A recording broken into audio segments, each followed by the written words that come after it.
बिस्मिल्लाहिर्रहमानिर्रहीम। कल की वीडियो में बताया था कि जब भी आपके सामने किसी के साथ मसला बन जाए तो आपने फौरी आगे होकर उसकी हेल्प करनी है। ये नहीं करना कि हमने रेस्क्यू 112 का वेट करें या किसी डॉक्टर का वेट करें, बल्कि ऐसा शख्स जिसका दिल और सांस बंद हो गया है उसके पास बहुत कम वक्त होता है, इसलिए आपने फौरी आगे होकर उसकी हेल्प करनी है। बाद आप पेशेंट के पास जाएंगे और जाते ही आपने रेस्क्यू 112 पे कॉल नहीं करनी, बल्कि आपने सबसे पहले पेशेंट का रिस्पॉन्स लेना है। हेलो सर, आपके साथ क्या मसला बना है, मैं आपकी क्या हेल्प कर सकता हूँ।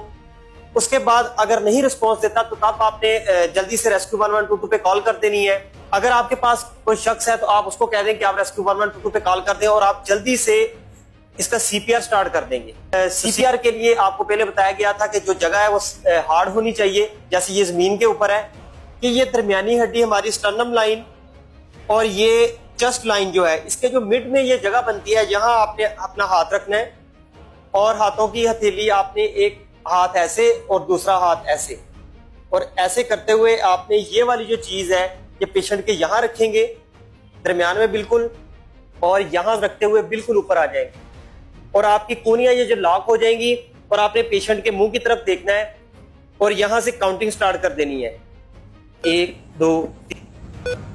सीपीआर करते हुए दो तीन चीज़ों का खास ख्याल रखें। एक तो यह है कि आपकी स्पीड इतनी होनी चाहिए कि आप 1 मिनट में 100 से 120 दफ़ा इसको दबाएं, और दूसरा ये है कि जितना आप दबाएंगे इसको वापस अपनी असली हालत में आने दें, यानी कि उसकी चेस्ट को रिकॉइल होने दें। और ऐसा शख्स जिसकी उम्र 10 साल या 10 साल से ऊपर जितनी भी है, उसकी चेस्ट को हम 2 से 2.5 इंच तक नीचे दबाएंगे। इतने ज़ोर से दबाएंगे कि उसकी चेस्ट नीचे 2 से 2.5 इंच तक जाए।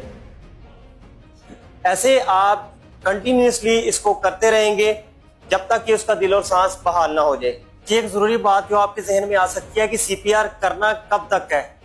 जब तक रेस्क्यू 1122 ना आ जाए आपने तब तक सीपीआर जारी रखना है, या आप इतना सीपीआर कर लिया कि आप थक गए, आप सीपीआर नहीं कर सकते तो अपने आप को थोड़ा रिलैक्स। और फिर इसके अलावा अगर वहां आपकी जान के लिए कोई खतरा है तो तब आप सीपीआर छोड़ सकते हैं।